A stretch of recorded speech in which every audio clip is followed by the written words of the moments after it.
जोहार। झारखंड विधानसभा टीवी पर आप सभी का स्वागत है।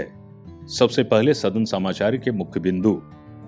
सदन में 4 अल्पसूचित और 4 तारांकित प्रश्नों पर सरकार का उत्तर, 6 ध्यानाकर्षण की सूचनाओं पर सरकार का वक्तव्य, आज से बजट में सम्मिलित अनुदान की मांगों पर चर्चा प्रारंभ और आज कृषि पशुपालन एवं सहकारिता विभाग के अनुदान मांगों पर चर्चा। झारखंड विधानसभा के बजट सत्र का आज 7वां कार्य दिवस पूरा हुआ। प्रथम पाली में प्रश्नकाल, शून्यकाल और ध्यानाकर्षण जैसे लोक महत्व के विषयों को लिया गया और द्वितीय पाली में वित्तीय कार्य किए गए। सभा की कार्यवाही 11 बजे से शुरू हुई।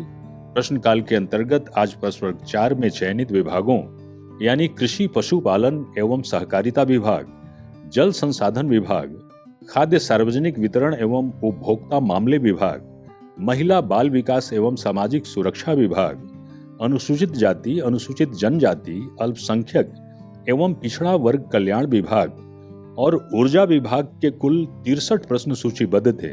इनमें से 8 प्रश्नों पर सदन में विस्तृत चर्चाएं हुई।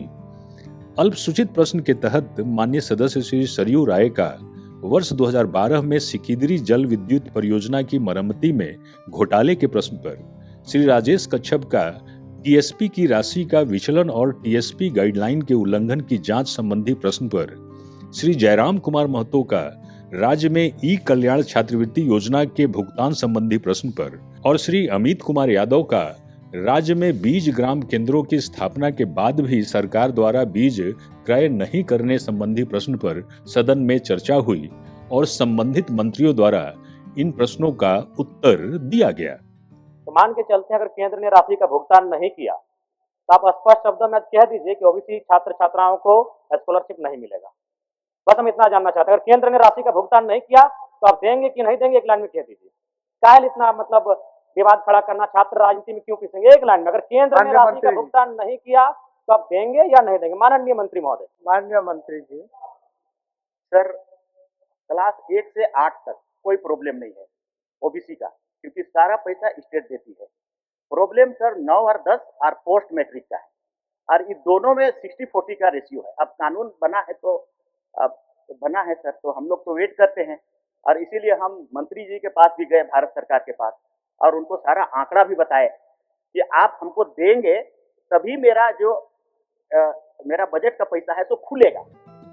आज तारांकित प्रश्नों के तहत श्री रामचंद्र सिंह, श्री सुदीप गुड़िया, श्री जनार्दन पासवान और श्री आलोक कुमार सोरेन के प्रश्नों पर सदन में चर्चा की गई और संबंधित प्रभारी मंत्रियों द्वारा इसका उत्तर दिया गया। 21,818 कृषकों को 10 करोड़ 44 लाख रुपया दिया गया है, जिसमें खूंटी जिला के कुल 306 कृषकों को दिया गया है। परंतु अध्यक्ष महोदय, मुझे जानना है, मेरे विधानसभा क्षेत्र जो खूंटी, तोरपा, रनिया, कर्रा और एक मेरा सिमडेगा तो बानो प्रखंड है, मुझे जानना है अध्यक्ष महोदय कि कितने किसानों को इस योजना से लाभ मिला है। तो 2400 जिला में कृषि मंडी उपस्थित है और खूंटी जिला में भी है अध्यक्ष महोदय। इसी वजह से सरकार की कोई आगे में ऐसी योजना नहीं है कि और भी अन्य कृषि मंडी बनाए जाए।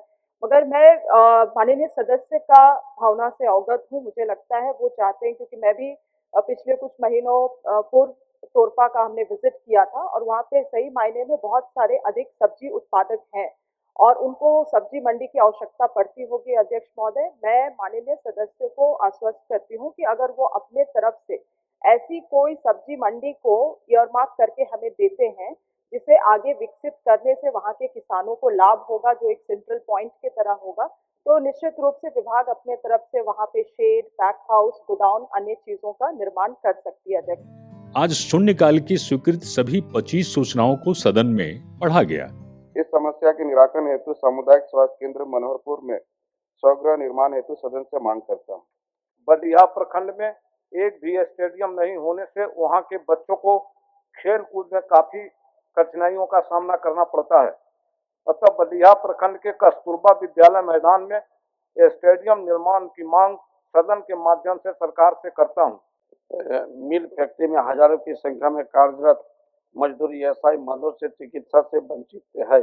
सन 1997 में माननीय सर्वोच्च न्यायालय द्वारा पारित ऐतिहासिक जजमेंट समता जजमेंट के नाम से प्रसिद्ध है, जिसके तहत देश के अनुसूचित क्षेत्रों के राज्यों को खनिज एवं वन संसाधनों पर आदिवासी मूलवासियों को संपूर्ण अधिकार दिए जाने हेतु निर्देश दिया गया था, जिस पर अब तक राज्य सरकार द्वारा अमल नहीं किया गया है तथा समता जजमेंट को लागू करने की मांग मैं असम से करता हूँ।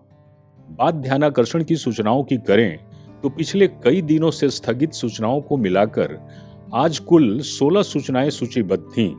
इनमें से श्री संजय कुमार सिंह यादव जपला छतरपुर से पिपरा तक सड़क का निर्माण करने, श्री उदयशंकर सिंह का नाला प्रखंड मुख्यालय में एक मत्स्य विज्ञान महाविद्यालय की स्थापना किए जाने, श्री रामचंद्र सिंह का लातेहार में टूरिज्म मास्टर प्लान जारी करने, श्रीमती नीरा यादव का साई इलेक्ट्रो स्टील प्लांट को कोडरमा शहरी क्षेत्र से दूर स्थानांतरित करने सहित श्री नमन बिक्सल कोनगाड़ी और श्री चंद्रदेव महतो के ध्यानाकर्षण की सूचनाओं पर सरकार का वक्तव्य लिया गया।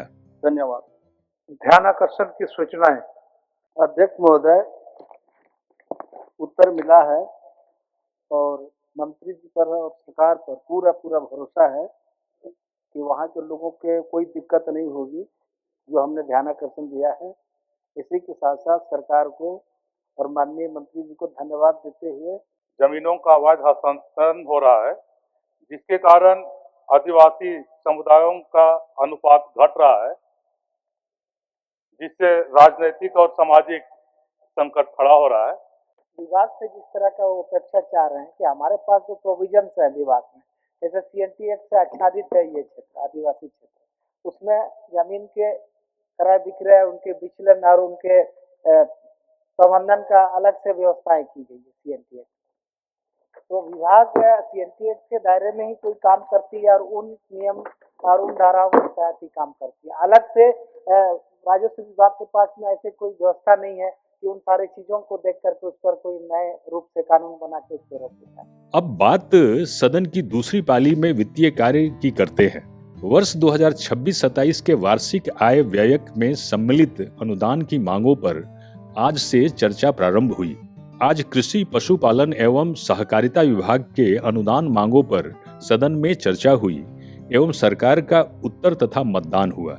इस विभाग के विभिन्न प्रभागों यानी कृषि प्रभाग के लिए 25 अरब 34 करोड़ 23 लाख 21 हजार रुपए, पशुपालन प्रभाग के लिए 6 अरब 64 करोड़ 82 लाख 94 हजार रुपए, सहकारिता प्रभाग के लिए 9 अरब 77 करोड़ 11 लाख 26 हजार रुपए, मत्स्य प्रभाग के लिए 2 अरब 71 करोड़ 76 लाख 78 हजार रुपए और डेयरी प्रभाग के लिए 4 अरब 36 करोड़ 58 लाख 29 हजार रुपए की अनुदान मांगे सदन से स्वीकृत हुई। अनुदान की मांगों पर चर्चा की शुरुआत माननीय सदस्य श्री नवीन जायसवाल के कटौती प्रस्ताव के साथ शुरू हुआ। श्री नवीन जायसवाल, श्री मथुरा प्रसाद महतो, श्री मनोज यादव, श्री राजेश कच्छप, श्री सुरेश पासवान, श्री अरूप चटर्जी, श्री निर्मल महतो, श्री जयराम कुमार महतो, श्री मंगल कालिंदी द्वारा चर्चा में भाग लिया गया और अनुदान मांग के पक्ष और विपक्ष में अपनी अपनी बातों को रखा गया। माननीय सदस्य नवीन जायसवाल अपना कटौती प्रस्ताव प्रस्तुत करें। मैं मांग करता हूं कि उक्त शीर्षक की मांग 10 रुपये से घटाई जाए। कृषि एवं संबंध प्रक्षेत्र में 4,884 करोड़ 20 लाख रुपए का बजट का प्रस्ताव लिया गया है। मैं कटौती के पक्ष में खड़ा हूं। माननीय सदस्य नवीन जायसवाल जी कि 25-26 में योजना मद में कृषि, पशुपालन, मत्स्य पालन, डेयरी एवं सहकारिता विभाग में 4,000 करोड़ का बजटीय प्रावधान था, जिसमें से 31 जनवरी 2025 तक मात्र 1443 करोड़ ही खर्च हुए।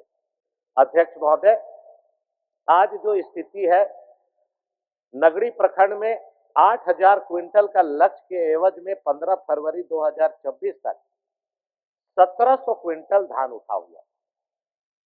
अध्यक्ष महोदय, 20% भी नहीं पहुंचे हम लोग, ये जबकि बगल में है, यही विधानसभा इसी प्रखंड में है, नगरी प्रखंड में। अध्यक्ष महोदय, आज जो स्थिति हम लोग देख रहे हैं, आखिर किसानों के साथ भेदभाव इस तरह से करना, मुझे लगता है कि किसानों का आह लगेगा। झारखंड के लिए हम सभी गौरवान्वित हैं कि हमारे झारखंड में फूल का भी खेती हो रहा है। पहले हमारा फूल का खेती कलकत्ता से यहाँ लाया जाता था मोदी, लेकिन आज झारखंड में फूल का खेती भी हो रहा है।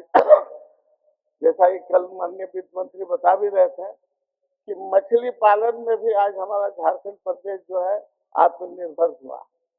सही माने में यहाँ जो बड़े बड़े डैम है, चाहे वो पंचायत का हो, चाहे माइथन डैम हो, चाहे ऐसे कई डैम ऐसा है, कई ऐसा सैरात तालाब है जहाँ मछली का उत्पादन 12 महीना रहता है। और बड़ाम प्रखंड में मैं चाहता हूं कि आपके माध्यम से माननीय मंत्री, कृषि मंत्री महोदय से आग्रह करता हूं कि हमारे यहाँ एक कोल्ड स्टोरेज का व्यवस्था किया जाए ताकि किसानों की आमदनी दोगुनी होगी। अध्यक्ष महोदय, चर्चा का उत्तर सरकार के विभागीय प्रभारी मंत्री श्रीमती शिल्पी नेहा तिर्की द्वारा दिया गया। इस वर्ष अध्यक्ष महोदय, राज्य का फोकस मुख्य रूप से 3 अहम योजनाओं में रह रहा है। 3 अहम नई योजनाएं, महिला किसान खुशहाली योजना, जिसका उद्देश्य महिला किसानों का आय सुरक्षा, उत्पादक क्षमता और आर्थिक सशक्तिकरण को बढ़ावा देना। अध्यक्ष महोदय, दलहन मिशन तथा मखाना विकास योजना, जो केंद्र सरकार की योजना रहेगी, राज्य में उसका राज्य सरकार अपना सहयोग करते हुए उसमें भी फसल विविधीकरण और उच्च मूल्य फसलों का उत्पादन के लिए एक नई दिशा में काम करेगी। मैं आश्वस्त करना चाहती हूँ अध्यक्ष महोदय कि हमारी सरकार में किसान एक बहुत ही महत्वपूर्ण भूमिका रखते हैं और उनके प्रति हम लोग पूरे समर्पित रूप से काम भी कर रहे हैं। अध्यक्ष महोदय, क्या माननीय सदस्य श्री नवीन जायसवाल जी अपना कटौती प्रस्ताव वापस लेना चाहते हैं? जो इस प्रस्ताव के पक्ष में है वह हाँ कहें, जो इस प्रस्ताव के विपक्ष में है वह ना कहें। मैं समझता हूं कि प्रस्ताव के विपक्ष में बहुमत है, विपक्ष में बहुमत है। ये प्रस्ताव अस्वीकृत हुआ। इसके पश्चात सदन की कार्यवाही 27 फरवरी 2026 के 11 बजे पूर्वाह्न तक के लिए स्थगित कर दी गई। माननीय सदस्यगण, सभा की कार्रवाई शुक्रवार दिनांक 27 फरवरी 2026 11 बजे पूर्वाह्न तक के लिए स्थगित की जाती है।